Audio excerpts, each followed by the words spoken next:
Good evening. It's not working? No. Well, we'll have to deal with that before we start, because we want to hear our speakers. Yeah. Can you help us?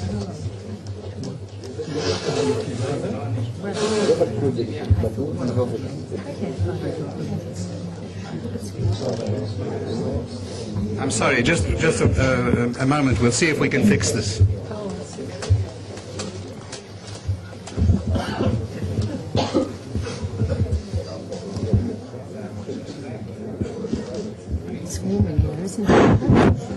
Oh, it does. Is that not working? You can't.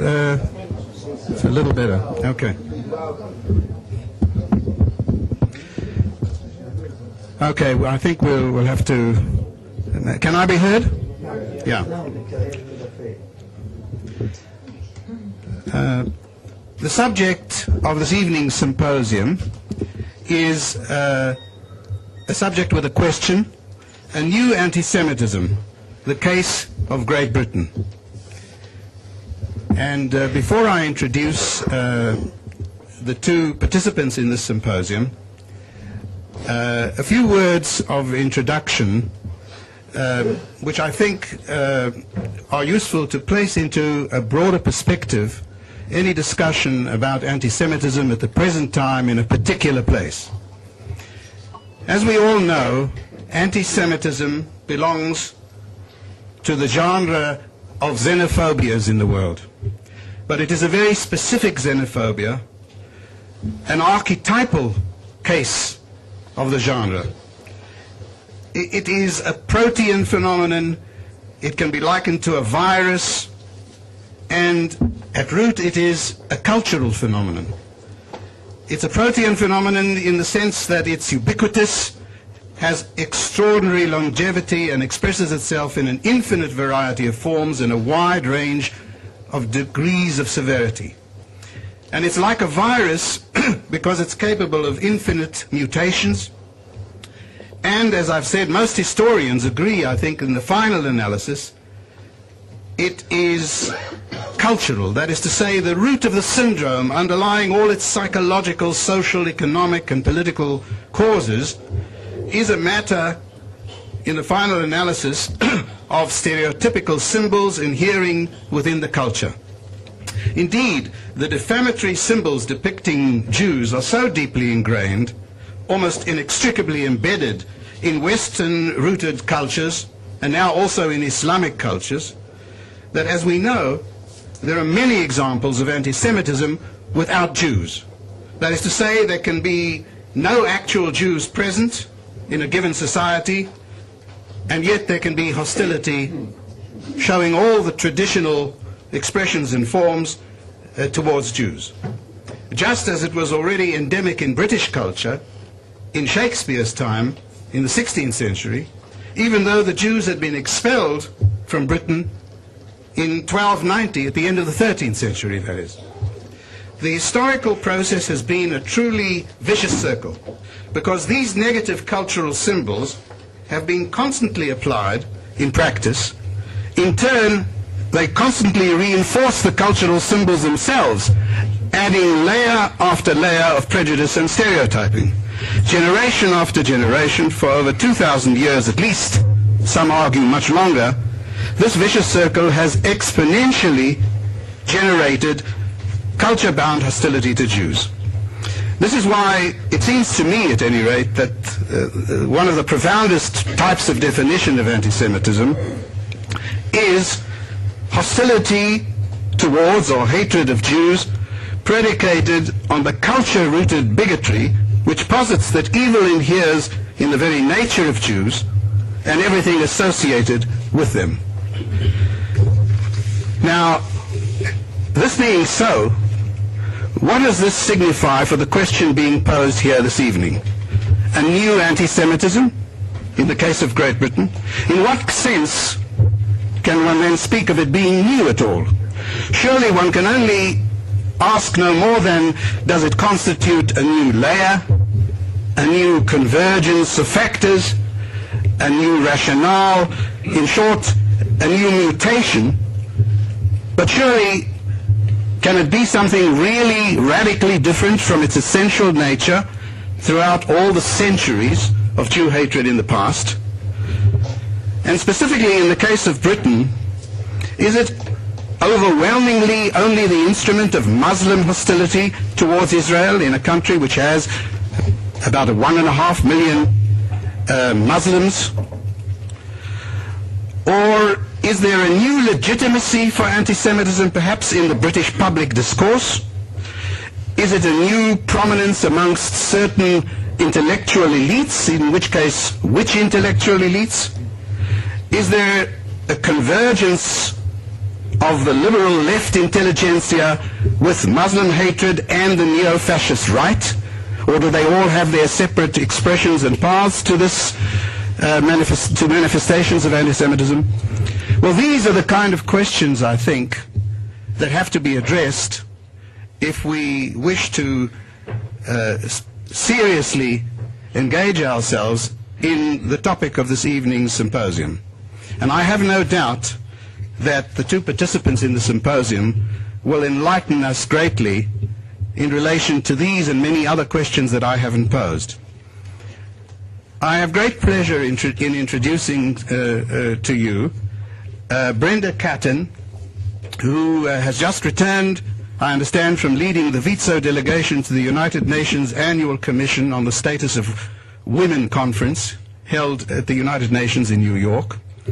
She has represented both the State of Israel and WIZO at numerous UN meetings, including an invidious task, I think, the UN Conference Against Racism held in Durban in South Africa in 2001, which, as we all know, turned into a vicious anti-Semitic fest.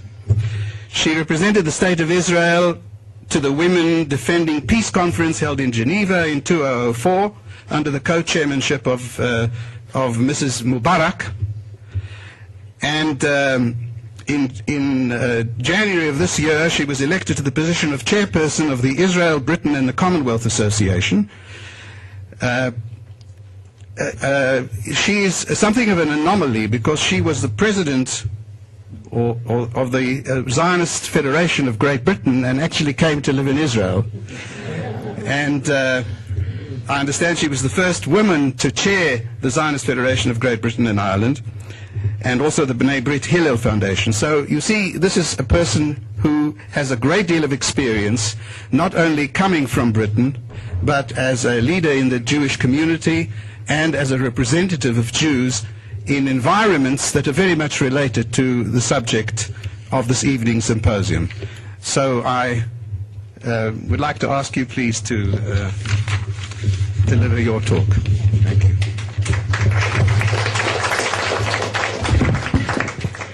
Thank you very much, Professor Shimoni. Good evening, ladies and gentlemen. Erev Tov. You can't hear me? Oh, is that better? Is that okay? No? Speak close. Is that better? Okay, fine. It is a great privilege for me to be here tonight and to share this platform with two such eminent professors as Professor Wistrich and Professor Shimoni.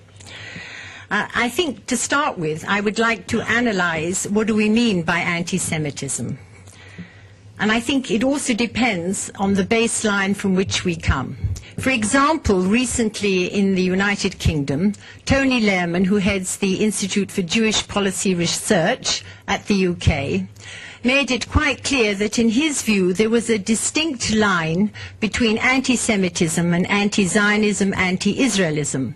What I would like to start off by saying that from my baseline, there is absolutely no distinction between the two.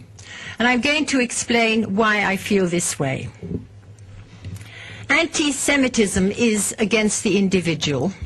Anti-Israelism, anti-Zionism, is against the state of the Jews. Now, what I believe is that we only have to look back a few weeks when we heard the president of Iran, Ahmadinejad, say he wishes to wipe Israel off the map of the world. And then we refer to what the demographer, Sergio de la Pergola from this university, told us also quite recently, and that was within a very short space of time, the majority of Jews will be living in the state of Israel, Not because they all came on Aliyah, but basically because of the high rate of assimilation.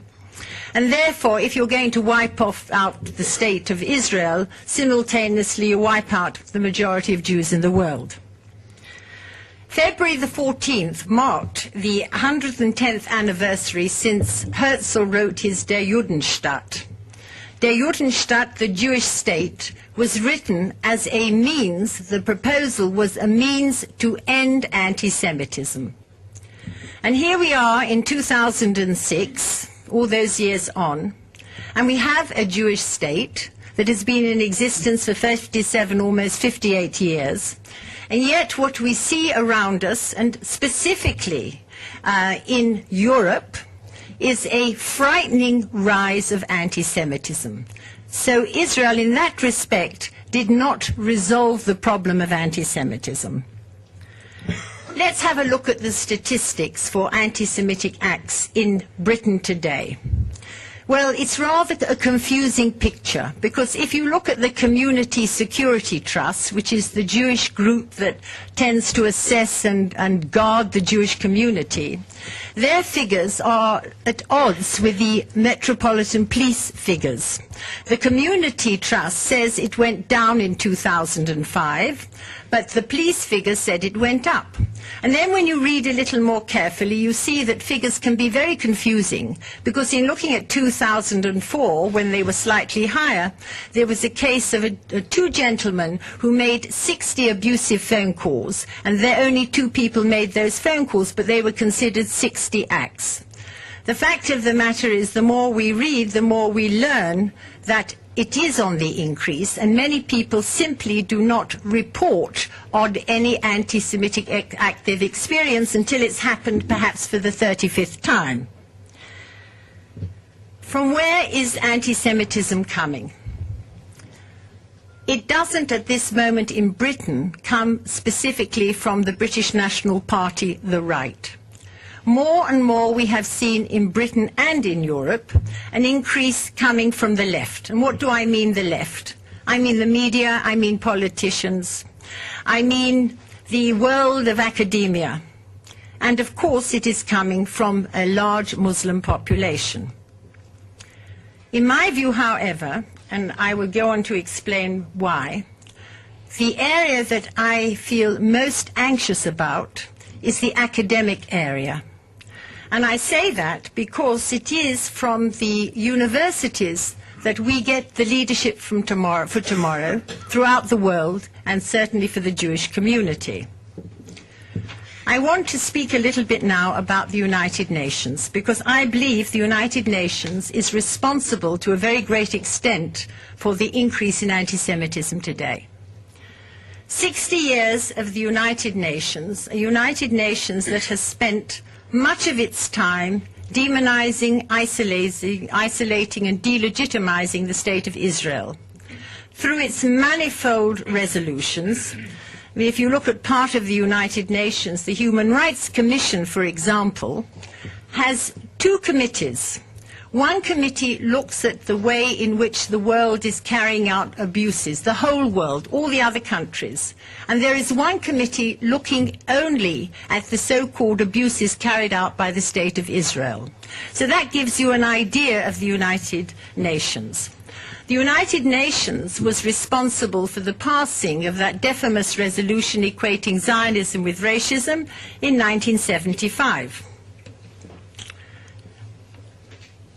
In March 2001, I went, as I have been going since 2000, to the United Nations annual meeting of the Commission of the Status of Women. March 2001, I would like to remind everybody, was a period in which we were having difficulties. We just, unfortunately, the actual peace process broke down. This 2001 session was to be in preparation for the so-called UN Anti-Racist Conference to be held at the end of August, the beginning of September in 2001. At this preparatory meeting in March, much of the discussion related to the last regional preparatory meeting, which the United Nations decided would be held in Iran, in Tehran. That was a very good place to hold a meeting against racism. As a member of the Israeli delegation, I actually protested that this had been the decision, which meant the exclusion of every Jewish organization in participating in this last preparatory meeting covering the area of New Zealand and Australia, ourselves, etc. And of course Israel could not participate. I did voice my concern on behalf of the Israeli delegation, and the lady from Iran, she responded by saying, this Zionist entity has no right to be here, it's murdering the women and children in Palestine, etc. You can imagine what she said. She couldn't even bring herself to use the word Israel. I thought that I was prepared for Durban. I had been warned what Durban would be like, and there is a connection with Britain that I'll come to shortly. As I entered the field where the first NGO conference was held, the non-governmental conference was held before the governmental conference, and we were able to participate in both. The non-governmental conference was held in a field, the cricket field of Durban, with many tents up. As I entered the first tent, I was confronted with a wall that was full of the most virulent anti-Semitic posters that would have done justice to Die Stürmer, and I do not exaggerate. Pictures of Jews with money next to them, pictures with Jews with dripping blood from their noses. But the worst poster of all was a picture of Hitler. Underneath it said, what were the good things that would have happened if I'd have won? The good things that would have happened is that there would be no state of Israel and no Palestinian blood would have been spilt. Now, is somebody going to tell me that is just an anti-Zionist declaration with a picture of Hitler saying that, or is that anti-Semitic? We in the Jewish caucus, and there were about 50 of us, protested to the UN authorities about these posters being on an official UN notice board.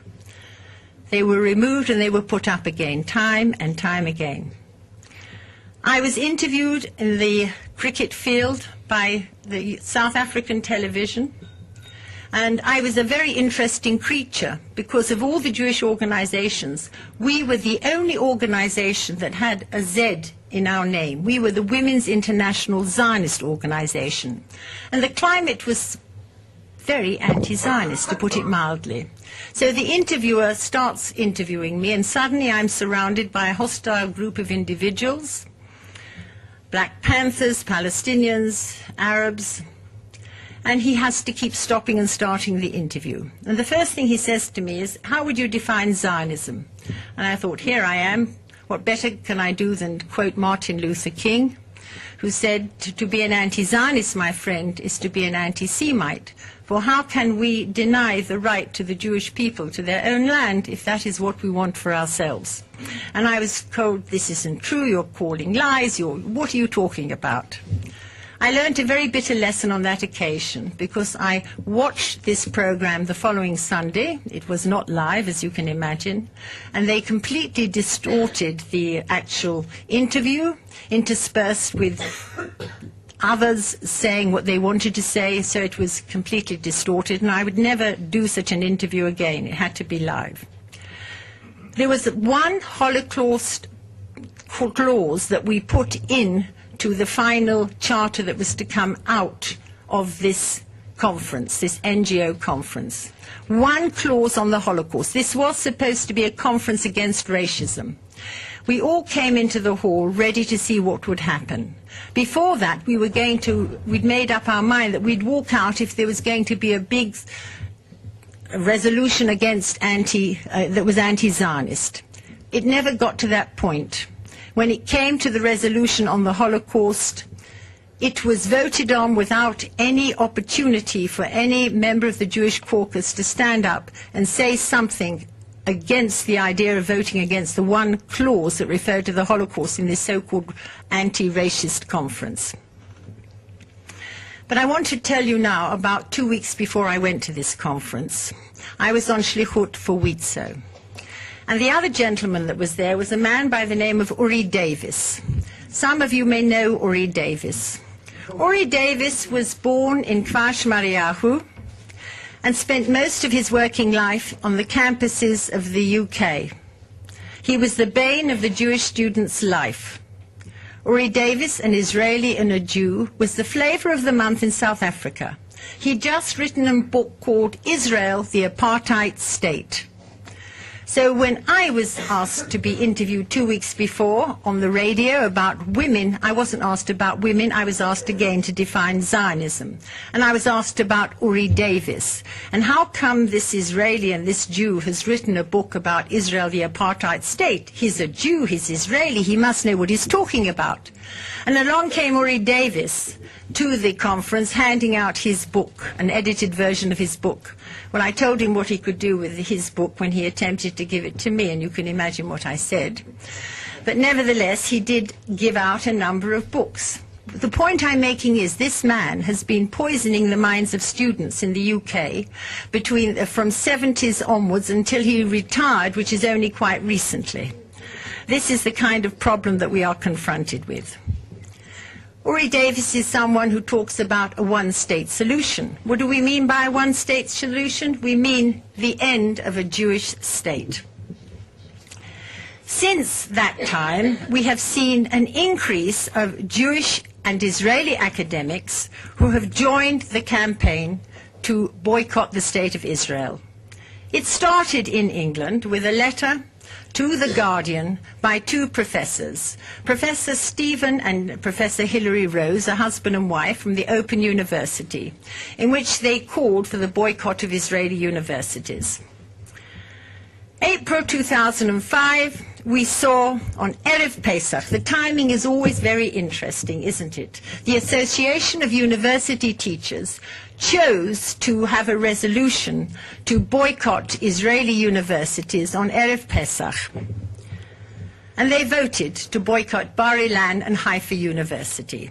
And a gentleman who helped them with prepare the resolution was Ilan Pape, a lecturer at Haifa University.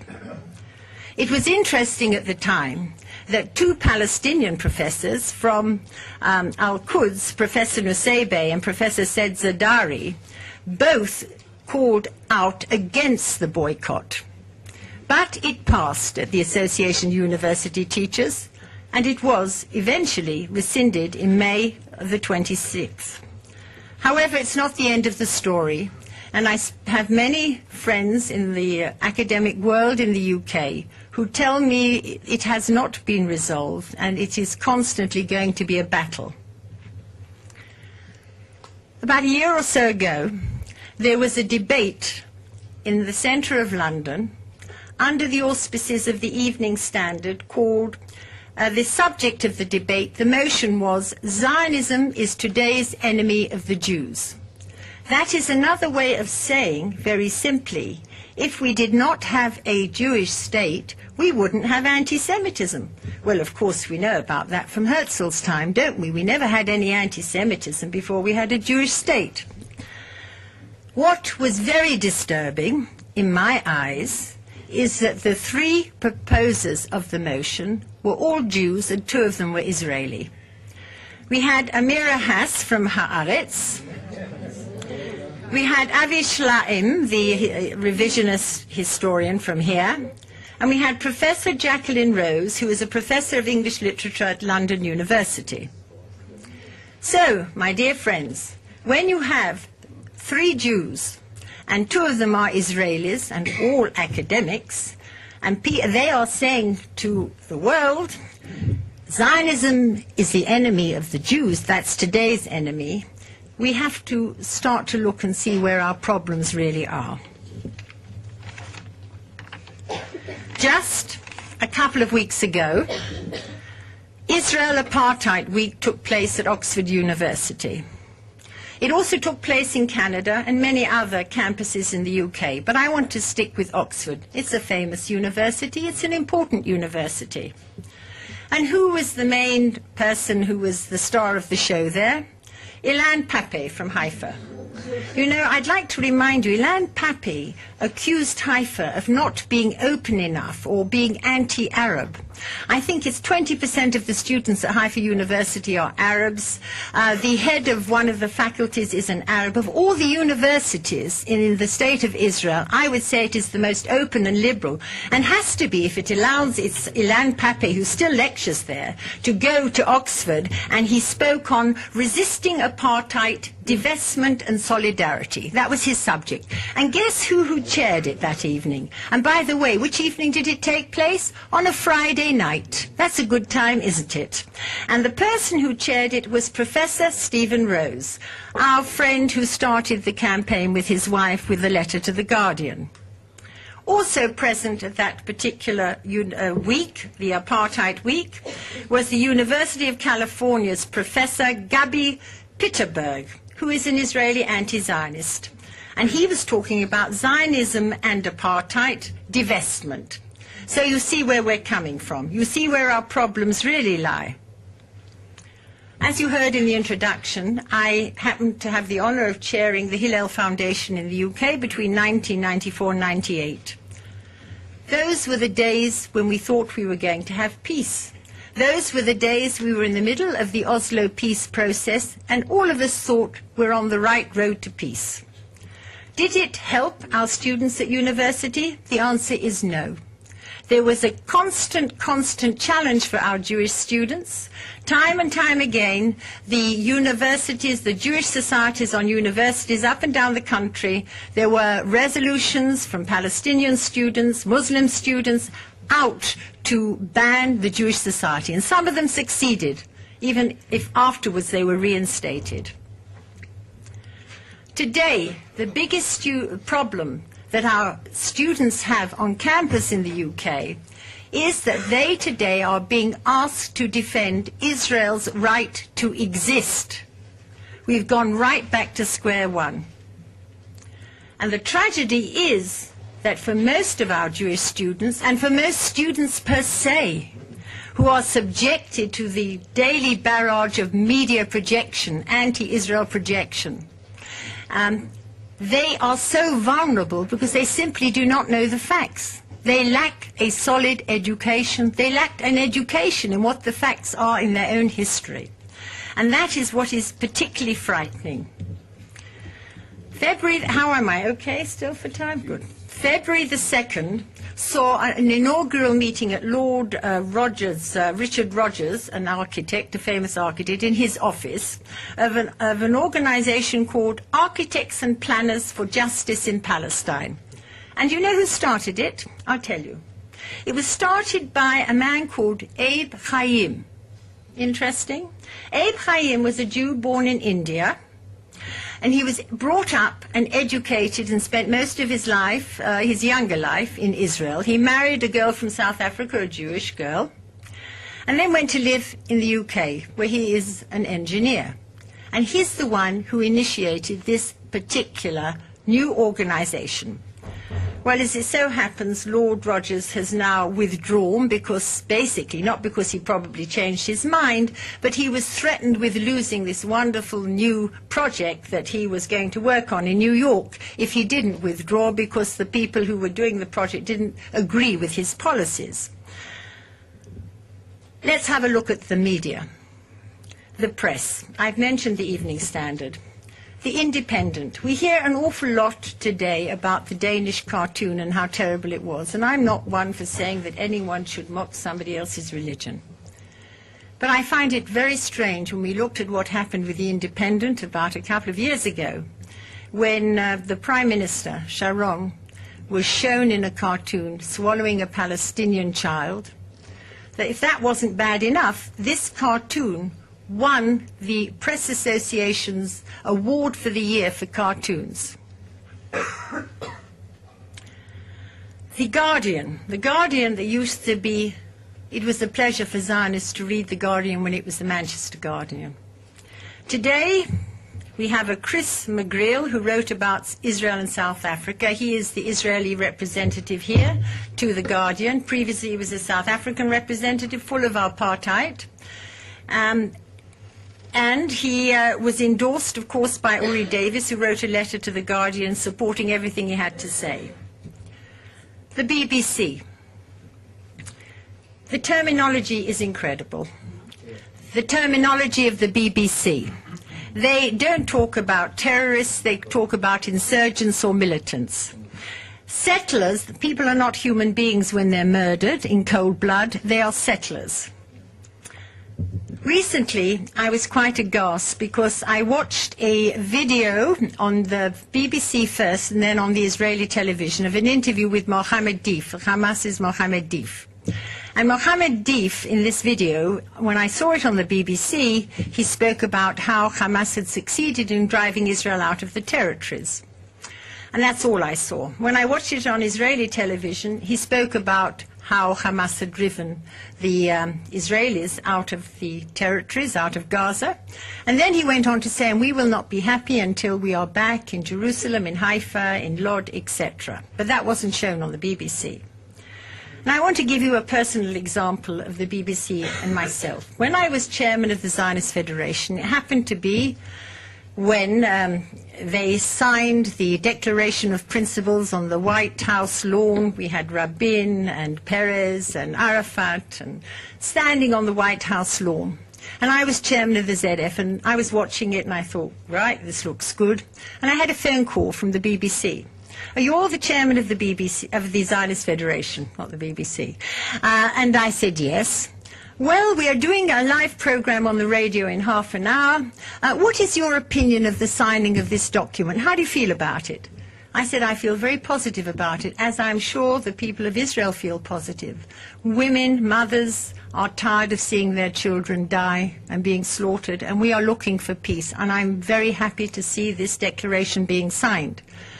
So the lady said to me, okay, we may come back to you in half an hour. I never heard another word from her.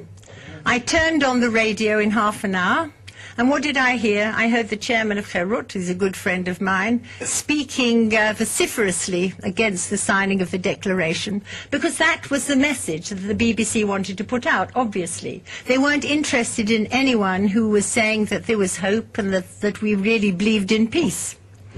And I think that's very sad. Muslim population. Well, let's talk. How am I doing? Should I leave it for later, you think, or finish? Okay, I'll maybe have a second round. Let me just finish with a couple of points, and then I'll sit down. When I was in England, I was asked one day to take a group of Jewish students in a state school. This is a non-Jewish, ordinary state school, a group of 15-year-olds for a discussion on Israel and Jewish thoughts, etc. And I went along to this class, and I sat there with this group of teenagers. And it was around the time when many of the youngsters were gathering in Golders Green and Hampstead on Motzei Shabbat. And we started to speak, and they said, oh, we have people calling us all kinds of horrible names as we're waiting to meet each other, anti-Semitic names. And then they turned round to me, the majority of them, and they said, and you know what, we think it's our fault. We think it's our fault because the girls dress a bit loudly, and maybe we speak too loudly. And I was in absolute shock. The victims suddenly had become the perpetrators. And I can't help but wondering if this is one of the problems we are facing today in the world, in the academic world, with our professors who are so keen to distance themselves from the state of Israel. And I just want to finish with a quote of Melanie Phillips, who writes for the Daily Mail and the Jewish Chronicle. And she says this: the sport of Jew baiting has now become the vogue among the British media, which uses Jews to unleash the most blatant untruths and vicious lies and libels about Israel, so that the media can disavow any anti-Jewish prejudice on the grounds that Jews cannot be anti-Jewish. Thank you.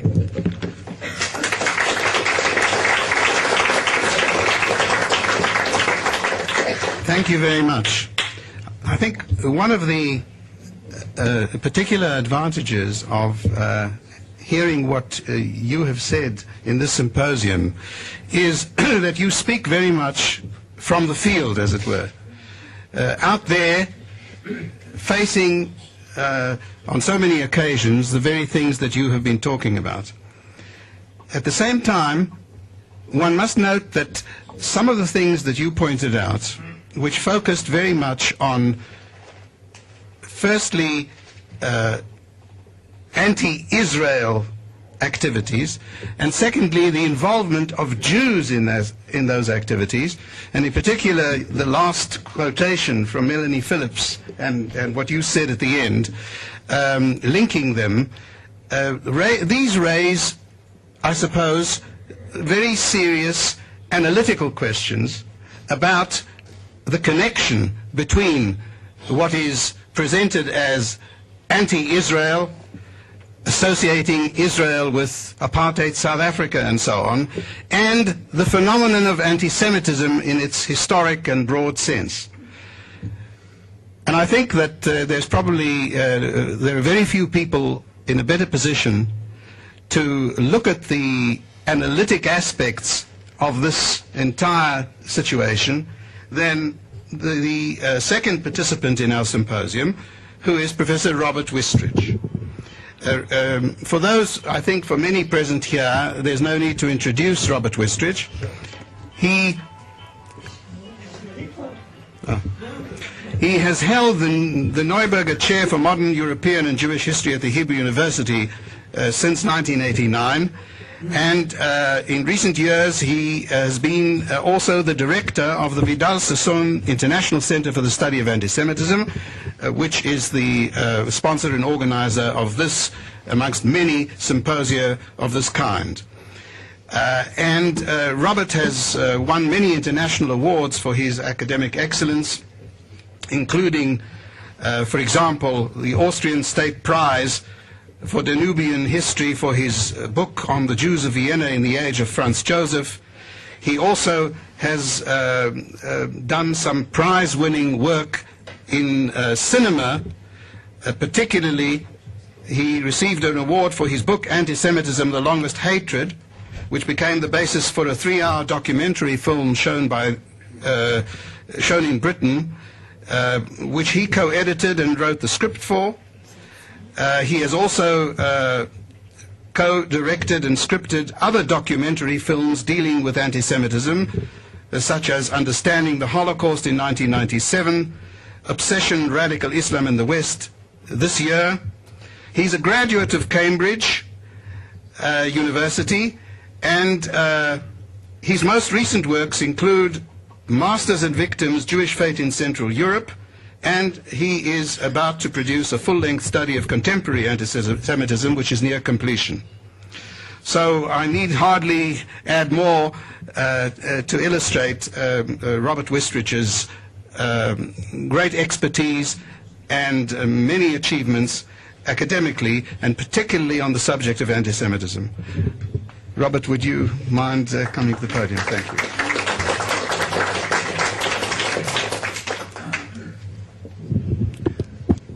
Thank you, Gidi, for that introduction. Let me say that we do indeed try at the Vidal-Sassoon Center to combine, where possible, the voices of experience and also the analysis of academic research. Because the subject of anti-Semitism, as I hardly need to explain here tonight, is not merely a theoretical or a historical endeavor.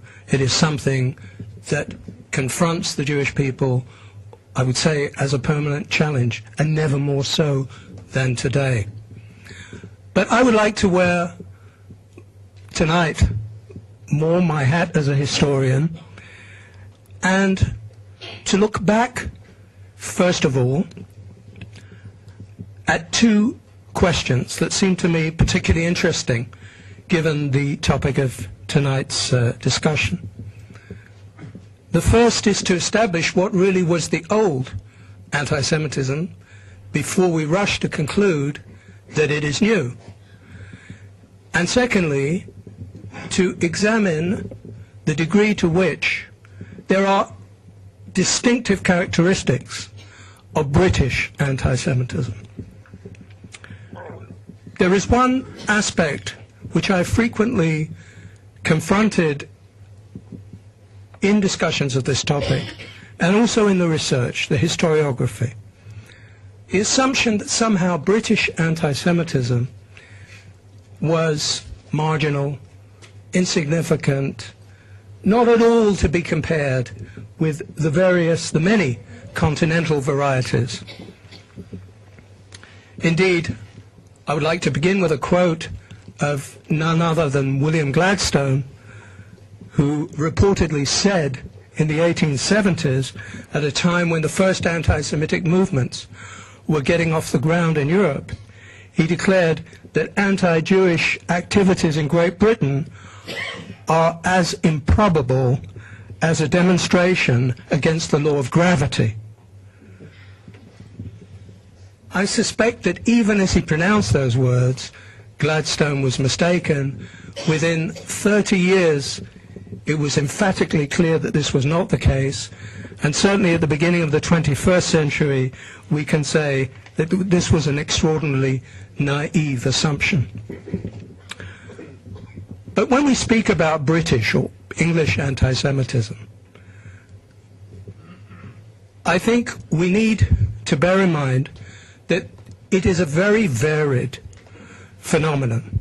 Historically speaking, and here is perhaps one of the paradoxes, the most virulent, the most radical, the most lethal form of anti-Semitism that existed in England was in the Middle Ages.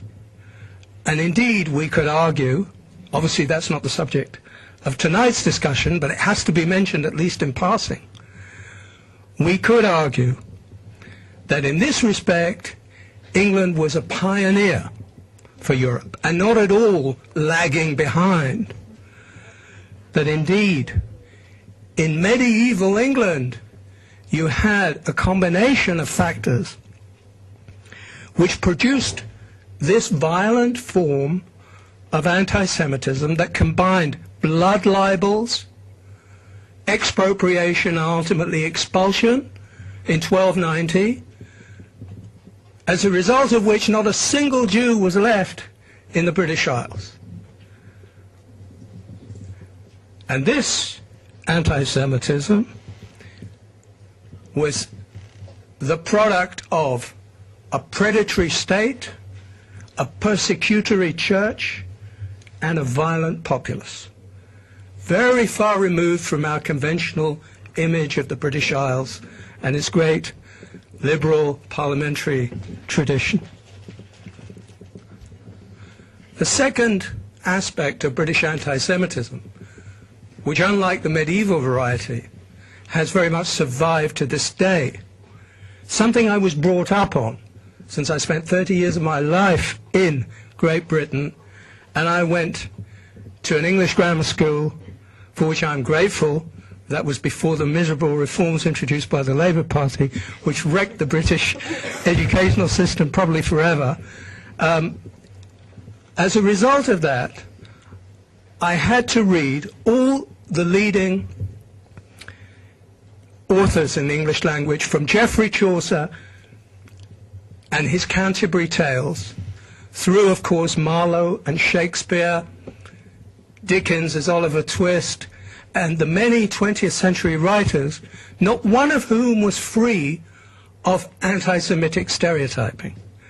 It was something of a revelation to me, at the age of 16 and 17, to realize that every single author that I had to read for advanced level English literature, in fact, could have been described at the very least as contributing to the corpus of anti-Semitism, whatever their specific intentions. And that is one of the richest contributions, quote unquote, of England to the history of anti-Semitism. It's multi-layered and it runs deep. There is another kind of anti-Semitism, more banal, more everyday, what we normally call prejudice. Of course, prejudice is a base root of all forms of anti-Semitism. You encounter it in virtually all societies where Jews have existed, and in some, as was mentioned by Professor Shimoni, where Jews either never were present or no longer are to be found. England was a very good example, by the way. Following the expulsion in 1290, there were no Jews, or so it is said, until the time of Oliver Cromwell. Obviously, there were a few. But during this very long period, 350 years or so, the stereotypical image of the Jew survived and persisted. And that is what explains why Christopher Marlowe's The Jew of Malta in the late 16th century, not to mention Shylock, whatever we may think about Shakespeare's intentions, became such a powerful, resonant image. And again, another English contribution to the history of anti-Semitism.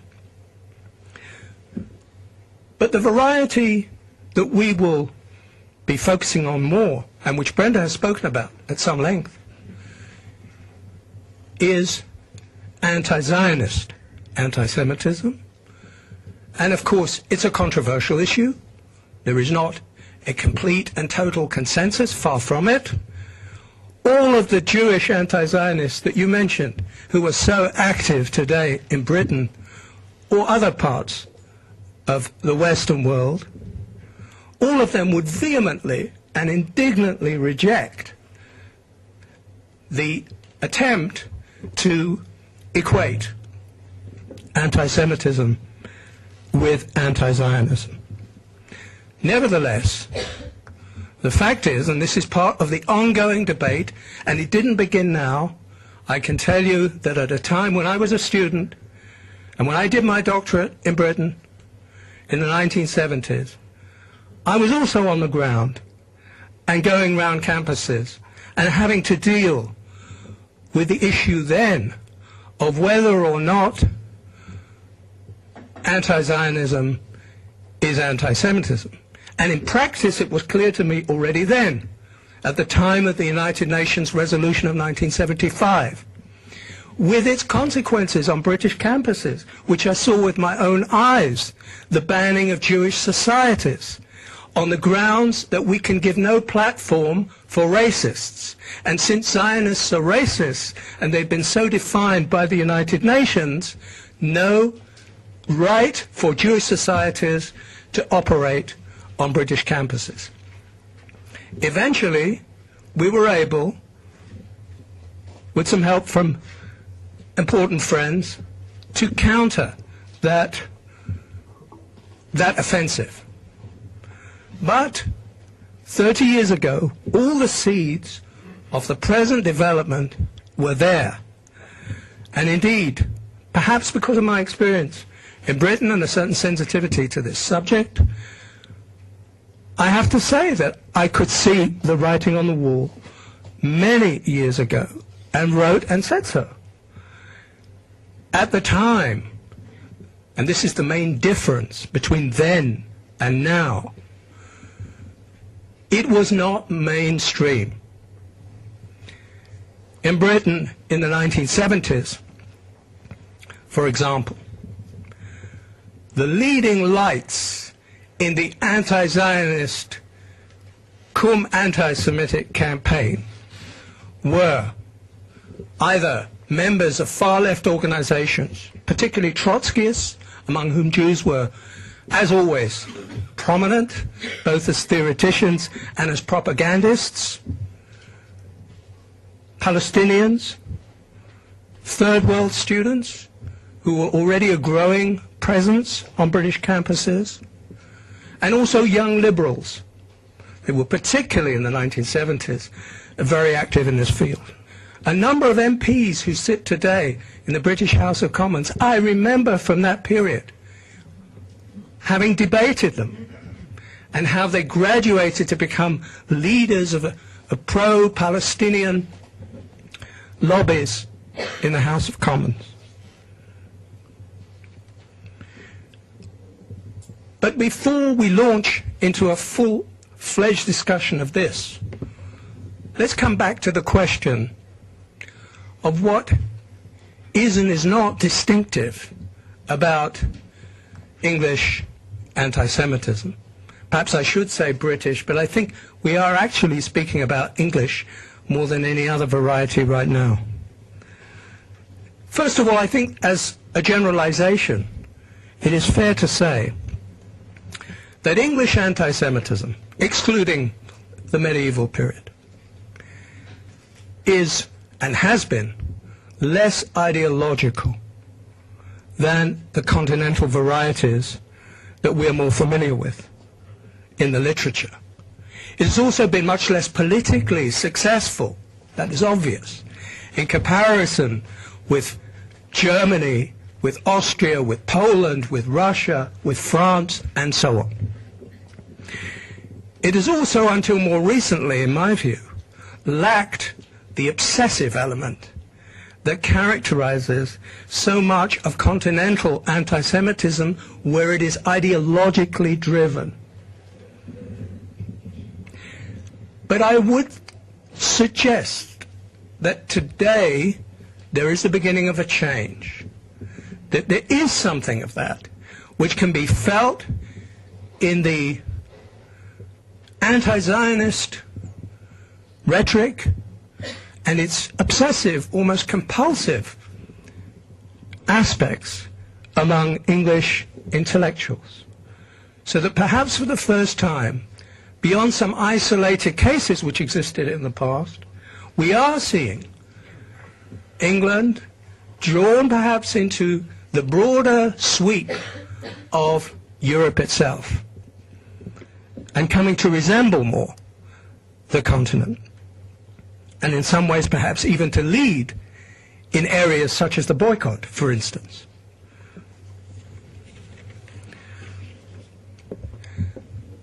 If we look back approximately 100 years,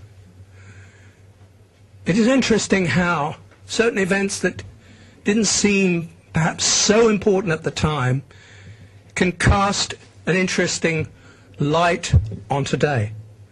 For instance, around 1900, the most contentious issue in Britain was the Boer War, in terms of foreign policy, in terms of imperial policy. It was the most contested episode in British imperial history of that era. And at that time, it was the left. This is generally forgotten, barely known, except for a handful of specialists. The left took the lead in an extraordinarily vitriolic campaign against the war in South Africa. If you read, as I did, the organ of the Social Democratic Federation in Britain, which was a Marxist organization, and its leader was an intellectual, a journalist called Henry Hindman, you see the most extraordinary attacks on the landlords, on the Jew financiers, on the Jew gang, cosmopolitan Jewish capitalists, who have maneuvered and manipulated the British Empire into a disastrous war purely for the benefit of their own interests. I could go into great detail about that. We don't have the time for it here.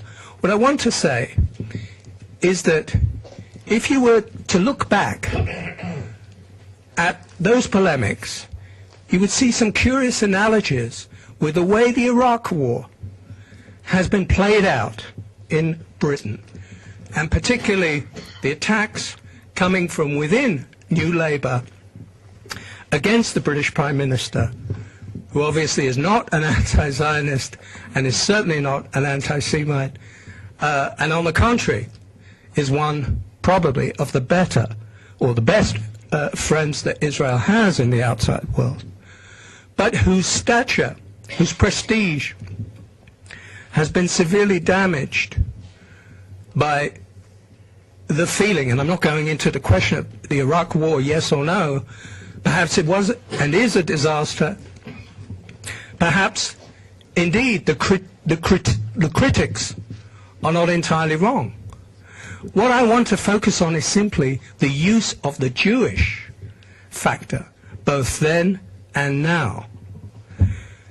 The assumption that a Jewish lobby, that a small group, a clique, a cabal of Jews around Mr. Blair, just as they were even more so influenced President Bush, that they plunged the West, the United States, and Great Britain into a disastrous war. Today, it would be said on behalf of Israel. Then it would have been said on behalf of their own economic interests. Obviously, there is another strand of anti-Semitism in Britain through the 20th century, which comes from the right, particularly the conservative right, but also a radical right. Less influential, far less so than on the continent, but nevertheless often underestimated, particularly when it comes to the acceptability or the legitimacy of anti-Semitism in British discourse. We forget today that a document like the Protocols of the Elders of Zion was indeed given considerable credibility by that most august and prestigious and perhaps most important newspaper in the world at the time, the London Times. The paradox here is that it was the same London Times that ultimately, through its correspondent, Philip Graves, was to demonstrate in 1921 that the protocols were a forgery. But what is sometimes forgotten is that before that happened, the editorials in the Times seriously believed and argued that there was a Jewish world conspiracy, and speculated whether Britain had spent its blood and treasury through World War I to defeat Germany and a Pax Germanica only to fall under the heel of a Pax Judaica. We also forget that the effect, the impact of the Bolshevik Revolution in Russia on British opinion, particularly on right-wing British opinion, but more widely.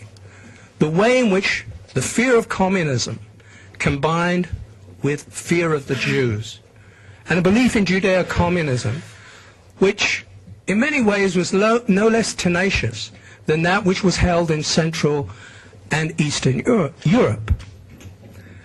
Again, the Times consistently wrote in this vein, as did the more right-wing newspapers like the Morning Post, the Daily Mail, Lord Northcliffe. Come back to the Daily Mail in relation to the present Mayor of London a little later. Bolshevism, the fear of Bolshevism, undoubtedly raised the Jewish question in Britain in ways that had not happened before then. This is reflected in Anglo Jewry. From 1920, it's clear that Anglo Jewry believes that it is facing a serious problem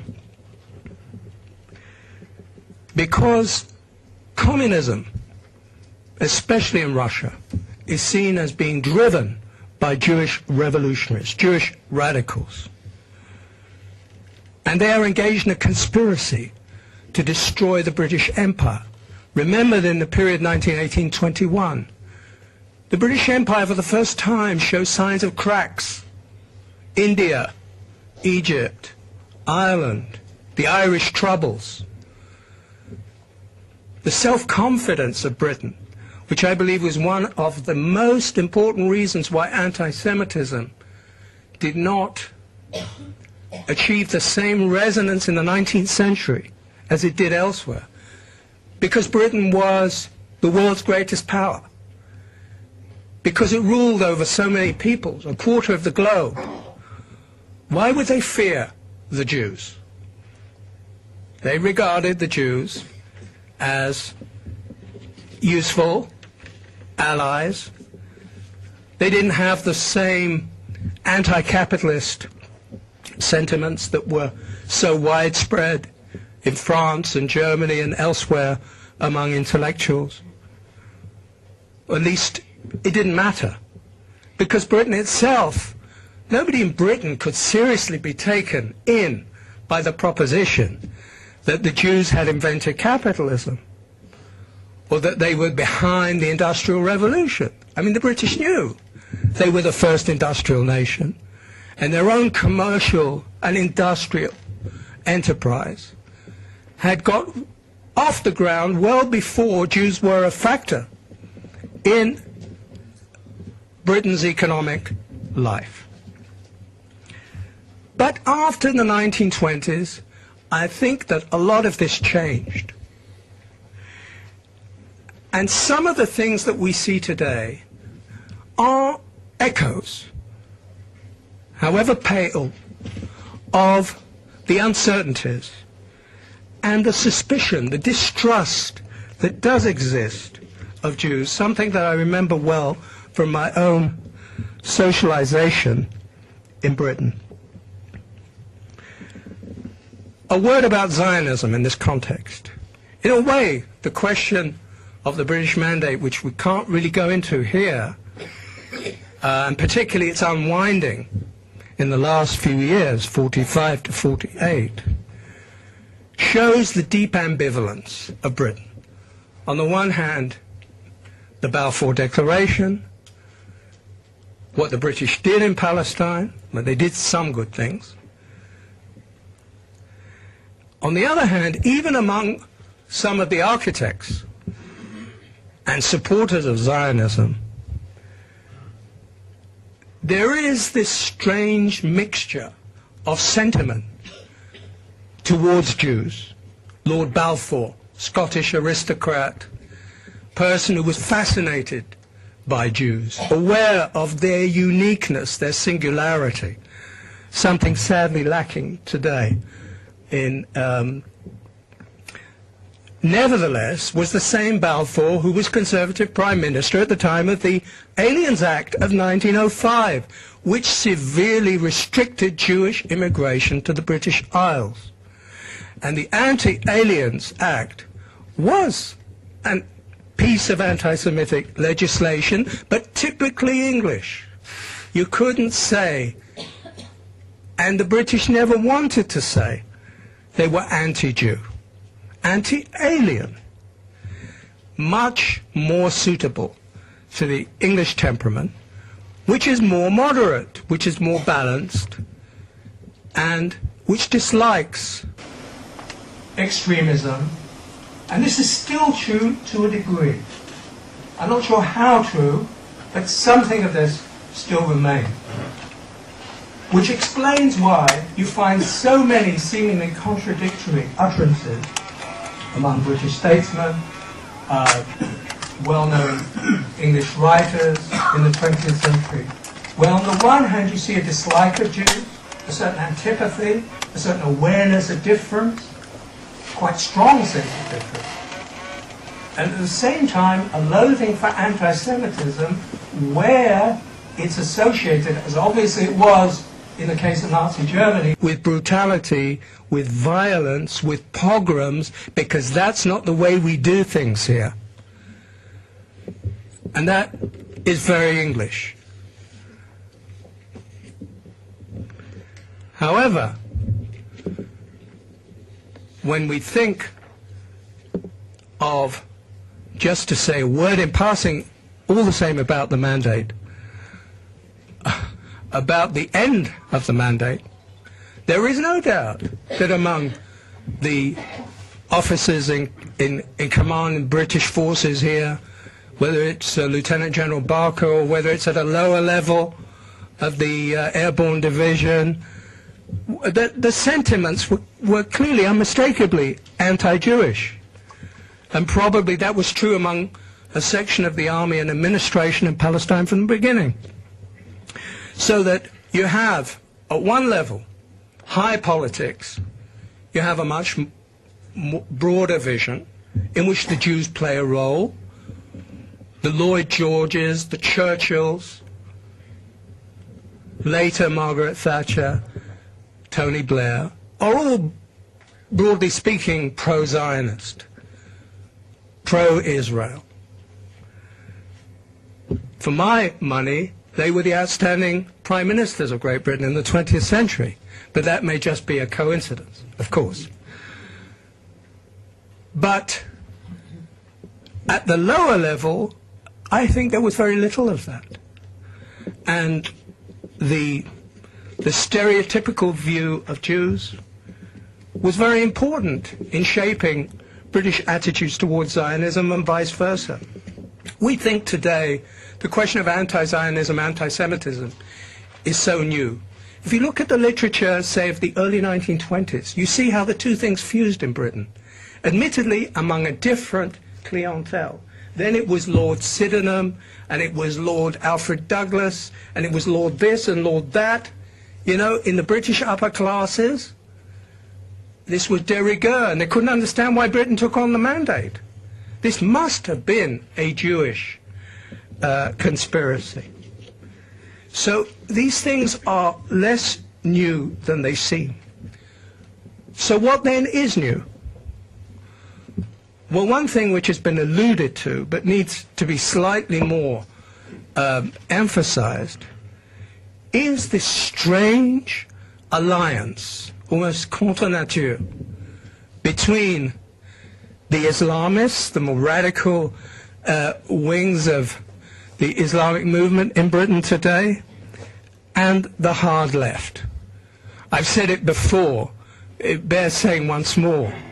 There is so little that ought to be in common between these groups, whether it's the issue of secularism, the question of the emancipation of women. After all, this is International Women's Day, so we need to mention that when it comes to this question, which was always fundamental for the left, as indeed a certain attitude towards gays and other minorities, the Islamic attitude is well known and intransigent. And yet you have such strange comings together, strange couplings, as the Mayor of London, Ken Livingstone, Red Ken, inviting Sheikh Yusuf al-Qaradawi in 2004 and rolling out the red carpet for Mr. Qaradawi as a great progressive, a man who's on record not only for many bigoted anti-Semitic utterances, but also homophobic and misogynist utterances of the kind you would not expect a man like Mr. Livingstone, who partly built his political career on sponsoring and supporting the causes of such minorities. You wouldn't expect him to be so eager to embrace. But then that's politics, opportunism, the growing importance of the Muslim electorate. It's also something more. We don't have time perhaps to go into it now. It's partly the multiculturalist trend, the fact that people like Livingstone and many others are proud, and to some extent with reason, are proud of the fact that London is a great multicultural metropolis with so many different groups, such diversity. But what has happened here is that in a strange way that would repay careful analysis, it turns out that multiculturalism that you might have expected is so good for the Jews may indeed prove to be bad. That the anti-racists, as I believe Mr. Livingstone is, a sincere and genuine anti-racist, and a sincere, genuine multiculturalist, can indeed hold views about Israel and be willing and even eager to offend the Anglo-Jewish community at every conceivable opportunity, while holding those same views. So here we see something that clearly is new, not merely a shift from the right to the left, but also from a sea change in attitudes to race and racism. Whereas in Britain, as in many other European countries in the 1930s and 40s, racism, not necessarily in an ideological form, was a widespread view. And even Philo-Semites use this terminology. Today, it is anathema. It is the breaking of a politician to be accused, to have any hint of racism, or to use the fashionable misleading term Islamophobia to be attached to his name, and anti-Semitism too, which has led to another new aspect, and one which perhaps at this stage I will conclude on. Something very striking in the public discourse in Great Britain today, perhaps even more striking than anywhere else, although there are parallels in France and Germany. Today, precisely because anti-Semitism is considered to be a disastrous accusation for a person in public life to be tainted with, precisely because since the Shoah, it has become unthinkable to have any direct connection with events that led up to or are connected and associated with it. When Jewish organizations, the State of Israel, or non-Jews accuse a given individual, a group, a political tendency of anti-Semitism, it produces the most vehement, the most indignant, and furious responses. Are these responses to be taken at their face value? It seems to me there may be cases where this is so. There are also other cases where clearly one does protest too much. And even in the act of hitting back at those who make the accusation of anti-Semitism, the anti-Semitism comes out, if you see what I mean. Let me explain it then, because it is a bit convoluted, even perverse. The common assumption in the polemics that the last 3-4 years that I followed in Britain, this is particularly true of The Guardian, particularly true of The Independent, and a number of other papers and of intellectuals. If you say, for instance, Tom Paulin is a good illustration of this. Tom Paulin, as you may remember, an Oxford Don, professor of poetry, a poet himself, has his own program on the BBC. He wrote a notorious poem called Crossfire about the case of Muhammad al-Dura. I won't read it to you now, or the relevant lines, beyond saying that he brings out there not just his rage at the actions of the Israeli army, but much more than that.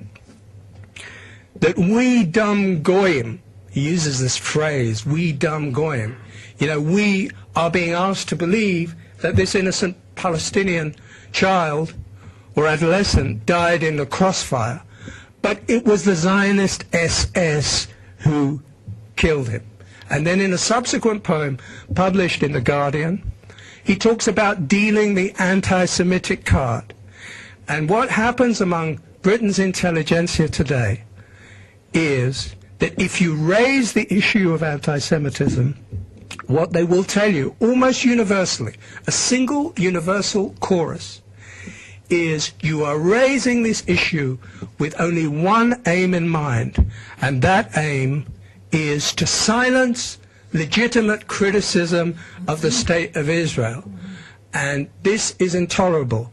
And when I appeared before the parliamentary committee in the House of Commons less than a month ago, and was a very long discussion with very open-minded British MPs, this point still came up, and one could see that it was very difficult to try and communicate the idea that the question of anti-Semitism has nothing to do with the legitimacy of criticism of Israel. Because in the minds of so many people, in the elites in particular, I wouldn't say in popular opinion, but in the elites in Britain, there is this suspicion, if you're talking anti-Semitism, what you are really doing is trying to distance people from the real issue. It is a maneuver. It is the anti-Semitic card, as Tom Paulin presents it. And this is a particularly convoluted and subtle, and I think for the English mind, very appealing view, which we need to take into account. Thank you.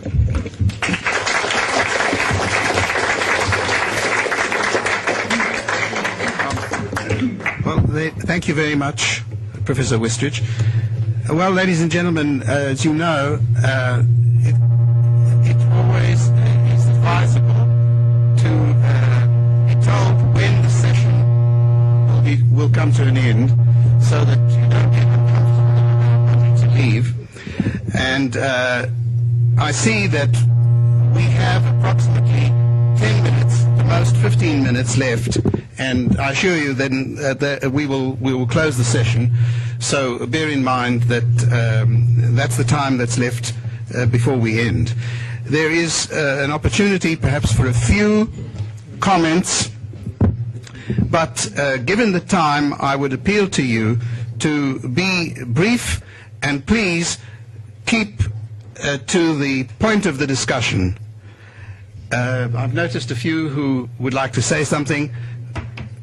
I'll call very upon. brief. It's a fascinating subject and one could talk for a very long time. But just a few comments of fact, first of all.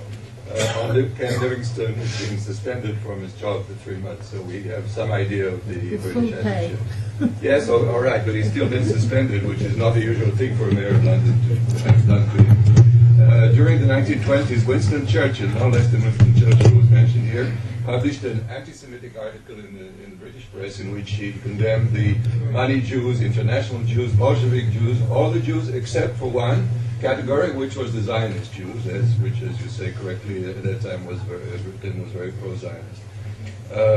On the actual question of British anti-Semitism and how unique it is, or how different it is, say, from continental or other anti-Semitism, we have a very recent example of the American Association of University Professors, which was going to have a conference, and in their bulletin or publication, they were going to publish an anti-Semitic Holocaust denial article. Now, immediately, this came to the attention of the three big foundations which support the AAUP conference. They withdrew the support, and immediately the AAUP withdrew the anti-Semitic Holocaust denying article. They still went ahead with the conference, but in a totally different manner. So these things are happening outside of Great Britain, very much so. And finally, just on the psychological issue of those people you mentioned who are Israelis, Jews, but they are anti-Israel and anti-Semitic, we have known about the self-hatred of people who are constantly under attack, not all people, of course, but some people who are constantly under attack, constantly abused, constantly told that they're bad, and they identify with the aggressor, and they develop a bad self-image. We have a book on that by a very respected American scholar, Sandra Gilman, called Mere Self-Hatred. We have another book recently called The Oslo Syndrome by Kenneth Levin, a Harvard psychiatrist, and I could name quite a few others. So this is a psychological phenomenon which is well known. Thank you. Yes. Yes, Professor Wistrich, you mentioned the anti-Semitic card. Now, next week, Honest Reporting is launching a UK site dedicated to dealing with the British media. Now, unfortunately, as much as I'd like to call a spade, we encourage our subscribers not to go around screaming anti-Semitism. Now, on a related point, we mentioned Ken Livingstone as well. I used to work at the Board of Deputies for my sins and had a number of scrapes with Red Ken. Now, I have a lot of sympathy for the board in their predicament, whereby they want to take action against Livingston. They've taken action, and it seems in the PR battle to have backfired. Now, mentioning the anti-Semitic cards, this is something which seems to be withdrawing our the weapons at our disposal to fight anti-Semitism. How does the panel suggest that we try and regain the initiative on this aspect of the fights against anti-Semitism in Britain? Thank you for your comment, but I must ask you to understand, I'm not going to ask the panelists to begin a discussion about what should be done about these things. That's beyond the scope of the present discussion. Yes? I happened to be reading today about the murderous massacres in Germany in the Crusade period, and the similar things in England and New York and so forth. Has anyone tried to research whether today's anti-Semites are indeed descendants or just carrying on a deep, deep hatred and violence of ancestors from about 1,000 years ago? Well, I think I'm going to save the panel again from answering that question. I don't think that that's a particular line of research that we're familiar with. Yes. I just have a brief comment that both panelists missed completely the role of the British government in this whole enterprise. I was heard a British MP, a lady MP, speaking here in July, and I wanted to ask her, what about the BBC? And the lady sitting next to me, who was British, said, well, that's the British Foreign Office. The BBC is under the British Foreign Office. Yeah. Yes. 2 points, especially relating to Great Britain, but also Jewish anti-Semitism here. One, the quarrel within the Anglican Church between the deists and those who have replacement theology, and the Bishop of Guildford, for one example, or in the United States, Ted Shaw of Massachusetts, for another example, where the success of Israel gives the deists within the Anglican Church an argument against the replacement theology people. So the replacement theology people have a motive for what is happening in their support of it. The second thing, Jewish anti-Semitism. Here in Israel, and also the Jewish left in England, in Great Britain, the fall of communism, and indeed socialism too, as a philosophy. Who do you blame?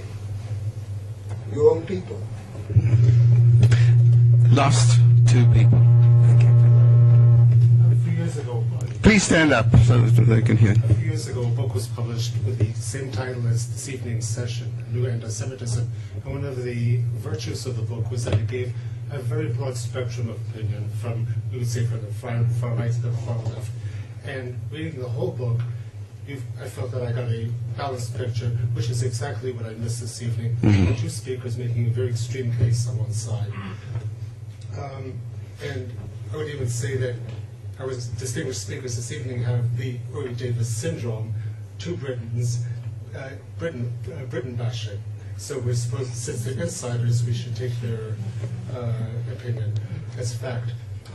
I have friends in Britain, and one is a graduate student, one is a professor, both in London, both secular Jews, very Jewish Jews, and I asked them about their experiences of anti-Semitism today.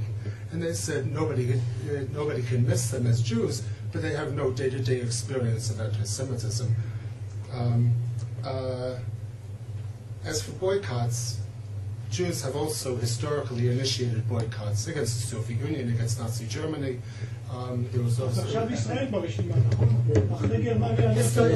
a boycott against the boycott doesn't have to be against the state of Israel. It can be against Israeli politics. So we also mix things up, and if we do it, we have to accept it from other parties as a legitimate. Yes. No, thank you. I think that no, you have every right to to stress points of balance that maybe one can't cope with in a symposium of this particular kind, and call for perhaps, certainly call for greater discussion. Incidentally, the book you mentioned, Professor Wistrich happens to have been one of the contributors to that volume. Yeah. The last person, please. I'm just hoping I misheard the point from the other side, but I'm a representative of the British Embassy and the Foreign Office, and just to stress that the BBC does not speak for the British government at all. And if you have any points, please come and talk. Yes, thank you very much for that comment. Well, now I think we have to draw to a close, and I would only ask whether the two participants in the symposium feel they would like to briefly say something. Please, from where you are, perhaps you can. If that's working, then... If it doesn't, I think you... Can you hear me? It's okay. Can you hear me now? Switched on. Hello? Yes? It's okay? Fine. Just a couple of comments on pure anti-Semitism.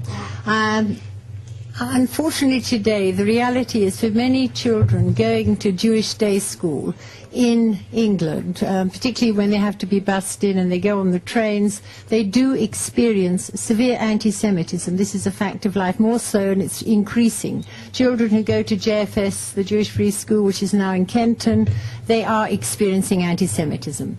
Another word about Ken Livingstone. Apart from the fact that he endorses everything that Sheikh Qaradawi says, and apart from the fact that he insulted a Jewish journalist, I think we have to recognize that one of the problems we're confronting today is that it's easy to say anti-Zionism is not anti-Semitism, but if you look at it, why is Israel picked out alone to be constantly bashed? And in a world where you are constantly bashing Israel, whether it is in the United Nations or in various countries, inevitably this leads to anti-Semitism. Why do we not talk about the abuses being carried out today in Darfur, for example? Why did no one make a big fuss? Why did we not make a big fuss about the 800,000 killed in Rwanda a few years ago? I don't think we are saying, any of us, I'm not saying, that it is wrong to criticize the government of Israel. That is not what I call contributes towards anti-Semitism. What I do think is difficult, and the reality is that Israel is picked out alone to be constantly bashed and isolated, over and above all the other countries that are carrying out far worse abuse. That's what I feel.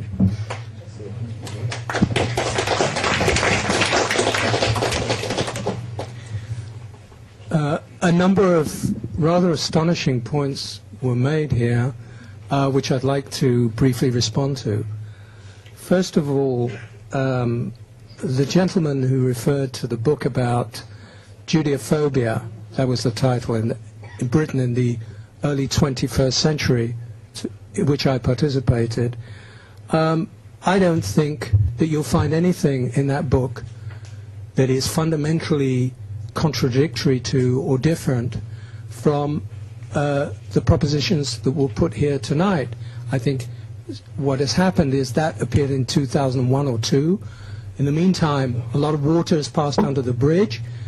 The truth that was depicted in that book is even more the case today, and you seem to be totally divorced from reality when you talk about, in such a glib fashion, about there being no anti-Semitism in Britain. You simply don't know what you're talking about. No, everything you said, I'm sorry, was so inaccurate that I don't know where to begin. I really don't feel like deconstructing the absurdity of what you said. I'm sorry to be a little impolite here, but that's the way I feel about it. That's not what I said. I heard very well what you said.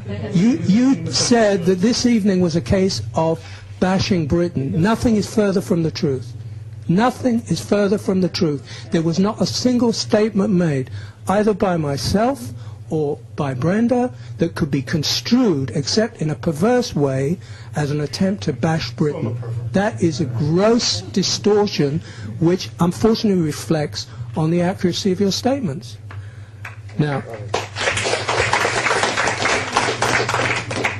A second thing, which has already been corrected by the lady from the British Embassy, of course it is absurd to say that the British Broadcasting Corporation is an arm of the Foreign Office. We might perhaps say that the BBC World Service has some connections, but even over the Iraq War, the BBC landed in very heavy water with the British government. And in fact, there were occasions in which the broadcast to British soldiers was simply cut off because it was considered to be damaging to morale of British troops. It's never been the case, even though it is a state organization. But that works out in a different way in Britain. It's not a state-directed organization in the way that, let's say, French television to a certain degree is. I would also say, regarding the British government, that some reference was indeed made to it. You cannot say that the British government was anti-Semitic in the 20th century, either as a generalization or even in specific periods. You can certainly make the case, and it's been made in the literature, about Britain's conduct in World War II regarding the rescue of the Jews of Europe. And that has been very well documented with all the failures and the ambiguities and the element of anti-Semitism that also played a role. Equally, vis-à-vis Palestine, it's clear. In cases such as Bevin, which we didn't go into, a case could be made. So Bevin was also anti-Semitic in addition to the strategic, realpolitik, imperial policy considerations that determined his views on Palestine. And there are other periods of time, but you can't talk about anti-Semitism. Britain has been generated by the government. And I can tell you from having had several discussions with high-ranking British officials and MPs, that they have a very clear understanding of the seriousness of this problem, much clearer than what was suggested in one or two comments. They don't necessarily understand it, but they are aware that there is a problem, and there's no attempt to run away from it or to indulge in escapism. And on the whole, I think that the British government has been better than the civil society and public opinion shaped by the media and the academic and other elites. One historical comment, because allusion was made to Winston Churchill, who is obviously a very remarkable and special case. The article in question is an extraordinary article from 1920, where you feel that Churchill is wrestling even within himself between what we could loosely call a philo and an anti-Semitic demons. And Zionism appears in that article as the solution to the divided soul of the Jewish people. Bolshevism is the demonic side, and Zionism is the constructive Jewish activity, which is the only possible answer to the tendency of Jews that Churchill believed in, that if it was not properly channeled, would go in the direction of revolution, unrest, chaos, a widely held view both in the class and the milieu in which Churchill moved. But being the great man that he was able to overcome even such prejudices which could have turned him along a different path. Well, on that Churchillian note, we will draw to a close.